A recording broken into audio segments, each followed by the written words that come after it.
नमस्कार, DNC news में आपका स्वागत है। आप देख रहे हैं बीजापुर जिले से बड़ी खबर। हाईकोर्ट के आदेश का पालन करना एवं विधायक विक्रम साह मंडावी का बात नहीं मानना पड़ा भारी। विधायक विक्रम साह मंडावी ने प्रेस कॉन्फ्रेंस कुटरू तहसीलदार पर क्या कुछ आरोप लगाए थे, देखें खास खबर। आपको बता दें कि हाईकोर्ट के आदेश अनुसार तहसीलदार द्वारा सोमा चेड़ेम एवं बलदेव चेड़ेम के द्वारा किए गए अतिक्रमण को हटाया गया, जिसकी जानकारी जब विधायक महोदय को लगी तो उनके द्वारा कहा गया कि सोमा चेड़ेम द्वारा किए गए अतिक्रमण को न हटाएं, परंतु कोर्ट के आदेश की अवहेलना नहीं कर सकता कहकर तहसीलदार द्वारा विधायक महोदय की बातों को ठुकरा दिया गया। इसी तारतम्य में विधायक द्वारा ग्रामीणों को षड्यंत्रपूर्वक उकसाकर मेरे खिलाफ बयान करवा रहे हैं, जो कि गलत और झूठ है। इस प्रकार की बातें तहसीलदार महोदय द्वारा कहा गया। आप देख रहे हैं DNC news Bijapur, bureau chief Siroj Vishwakarma की खास खबर। आरोप था अपने परिवार से मिला है, क्या कुछ आपने पाया? कल मैं कुटरू जाकर वहाँ के जो गरीब आदिवासी सोमा चेड़ियम के परिवार से मैंने और क्षेत्र के लोगों से, गाँव वासियों से मैंने मुलाकात किया है और वस्तुस्थित जानकारी लिया है। उन्होंने मुझे बताया कि वे बहुत वर्षों से पीढ़ी दर पीढ़ी से उस कुटरू गाँव के निवासी हैं और उस ज़मीन पर उनका काबिज है, लेकिन फिर भी व्यक्तिगत तौर पर कुछ लोगों के द्वारा उन्हें बेवजह परेशान किया जा रहा था और एक न्यायालय का आदेश का दिखाकर डरा धमकाकर तहसीलदार कुटरू के द्वारा, पटवारी के द्वारा और प्रशासन अमला के द्वारा जो भाजपा भारतीय जनता पार्टी अपने आप को एक बुलडोजर, जिसको एक पहचान बताती है अपने आप का, वो बुलडोजर युद्ध की शुरुआत छत्तीसगढ़ में और बस्तर जैसे क्षेत्रों में, आदिवासी क्षेत्रों में हुआ है, जो बहुत ही दुर्भाग्यपूर्ण बात है।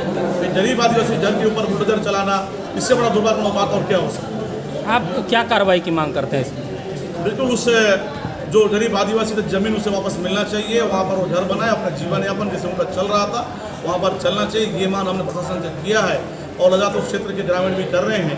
अगर उनके इस पक्ष में उन्हें न्याय नहीं मिलता था तो हम उनके साथ मिलकर लड़ाई लड़ेंगे। सर, वन अधिकार का पट्टा के विषय में आप चर्चा कर रहे थे। सोमा चेड़ियम गरीब आपका जिक्र था। सर, ये बताइए कि लगातार वन अधिकार का 4 बार पट्टा सोमा चेड़ियम के परिवार को मिला है, चाहे वो साधना चेड़ियम हो, चाहे बलदेव हो, चाहे सोमा हो या भानुमती जी, इनके परिवार में 4 बार वन अधिकार पट्टा मिला है सर। और उसके बाद पैतृक इनके पास 10 एकड़ ज़मीन है। क्या बोलना चाहेंगे? देखिए, सोमा चेड़ियम उस क्षेत्र का मूल निवासी है तो पैतृक जमीन होना वो स्वाभाविक बात है।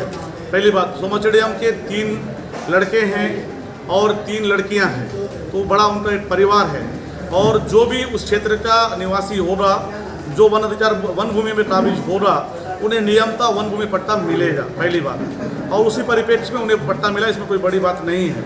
हर व्यक्ति, हर बस्तर में जितने भी आदिवासी परिवार है उन सबके पास वन अधिकार पट्टा है, जो उन्हें काबिज है वहाँ पर उनको पट्टा मिलता है और मिलना चाहिए, जिसके हम मांग करते भी हैं।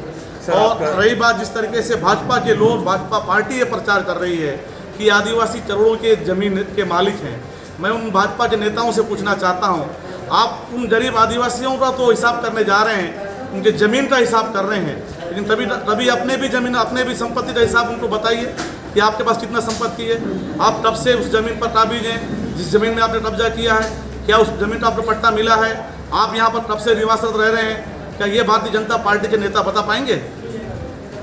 सर, आप लगातार कह रहे थे कि 2 डिसमिल ज़मीन के लिए सोमा चेड़ियम संघर्ष कर रहे हैं। सर, जिस प्रकार से सूत्र बताते हैं कि सोमा चेड़ियम में 4 बार वन अधिकार का पट्टा मिला है, इस पर आप बता नहीं रहे। शायद आपको जानकारी नहीं है, सोमा चेड़ियम को पट्टा नहीं मिला है। उनके 3 पुत्र हैं और 2 पुत्री हैं। साधना चेड़ियम के नाम से भी है, भानुमती चेड़ियम के नाम से भी है, बलदेव चेड़ियम के नाम से भी है और एक सोमा चेड़ियम के नाम से वन अधिकार पट्टा ही मात्र है। और पैतृक संपत्ति कितना है आप एक बार पता कर लीजिए। सर, एक ही परिवार में कितनी बार पट्टा मिलता है? सर, बिल्कुल, एक परिवार में अगर 10 परिवार वो अलग अलग रहते हैं तो उनको मिल सकता है, उनको मिलना चाहिए। एक साथ संयुक्त परिवार तो नहीं है। अब आपके दादा सामनाथ में। अच्छा, ये बताइए, आप इल्ज़ाम लगा रहे थे कि 1200 रुपया तहसीलदार महोदय के द्वारा लिया गया है। ये बताइए, कौन से महीने में लिए थे उन्होंने? अक्टूबर महीना में लिए। अक्टूबर में लिए थे। तो आपने इसकी शिकायत कभी किसी को किया था? शिकायत तो नहीं किए हैं, बस वो तहसीलदार साहब को एक बार पूछने गए थे। हाँ। तो फॉर्म जमा किए हैं, आगे गया है, फॉर्म भेज दिया हूँ, जल्दी बन के आ जाएगा बोले, तो अब तक का हमको पट्टा नहीं मिला है। अच्छा, आपसे कितनी राशि लिए थे? 1200 प्रत्येक व्यक्ति पे लिए। लगभग कितने व्यक्ति थे आप लोग? 80 लोगों से 1200 रुपये। ये कहाँ का बात है? ये आकलन का सर, कुटरू क्षेत्र है। कुटरू क्षेत्र का।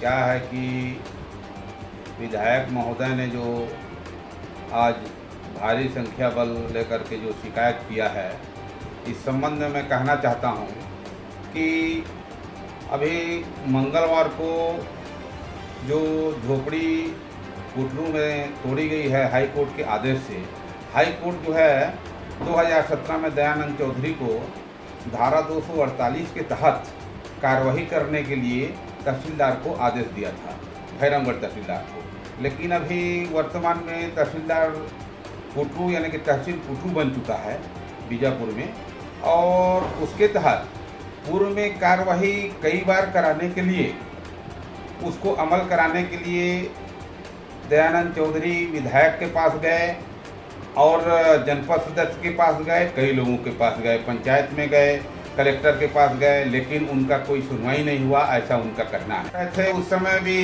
क्या नाम से कि आपका विधायक महोदय को ध्यान नहीं आया कि वो गरीब महिला की झोपड़ी टूट रही है। और बुलडोजर तो जगदलपुर में भी चल रहा है, छत्तीसगढ़ में हर जगह चल रहा है, वो बुलडोजर की बात अलग है। लेकिन कुटरू में जो मकान जो तोड़ा गया उसका हाथ से उसकी जो है कि सीमेंट शीट हटाया गया है, बांस की बाड़ी को हटाया गया है। अब रह गया बात जो है कि विधायक महोदय 80 आदमी से 96,000 वसूलने की जो बात कह रहे हैं वो पूर्णतः बेबुनियाद है। क्योंकि उक्त व्यक्ति अगर 8-10 महीना पहले पैसा दिए थे तो आज कैसे बात आ गई? ये तो पूरा एक किया गया मेरे विरुद्ध षड्यंत्र है।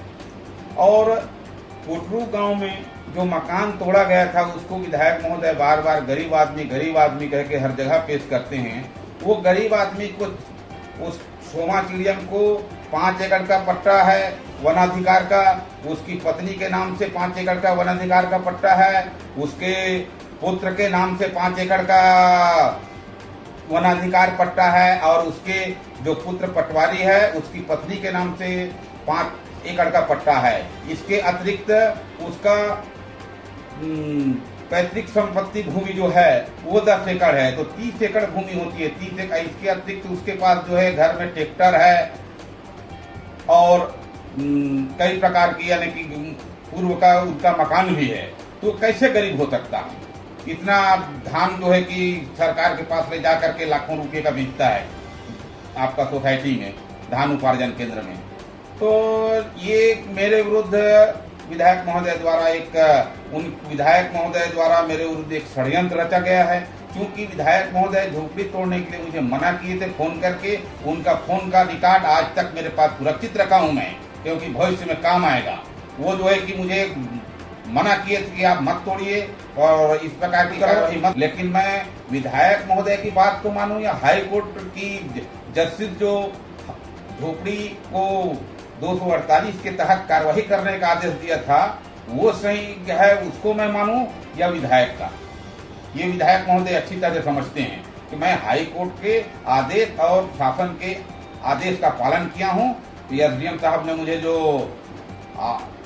ज्ञापन जारी किया कार्रवाई करने के लिए, मैंने उस पर कार्रवाई किया। उक्त व्यक्ति को मैं पूर्व में भी 11वां महीने में नोटिस जारी किया था उस अतिक्रमित भूमि को खाली करने के लिए, लेकिन वो खाली नहीं किया था। इसके कारण ये कार्रवाई की गई है। और जो पैसे वसूलने का जो बात कह रहे हैं वो बहुत बेबुनियाद है। किसी भी प्रकार की कोई पैसे राशि की वसूली नहीं गई है। वो तो 80 और 90 व्यक्ति की जो बात कर रहे हैं वो विधायक महोदय उनको पट्टा आज पर्यंत 5 साल के अपने कार्यकाल में क्यों नहीं दिलाया? भाई उन्हीं का कार्यकाल था, उनको दिलाना चाहता उनका पट्टा, उन्हीं के क्षेत्र के निवासी हैं वो। और विधायक महोदय आज नवंबर महीना में बोल रहे हैं कि ये सितंबर महीना में नवंबर महीना में उनसे पैसा लिया है, तो आज तक क्या कर रहे थे? इतने दिन तक के क्यों नहीं हुई? अभी झोपड़ी तोड़ा तो उसके बाद इस पर उनकी बातों को नहीं माना, तो मेरे उद्देश्य षड्यंत्र रचा जा रहा है।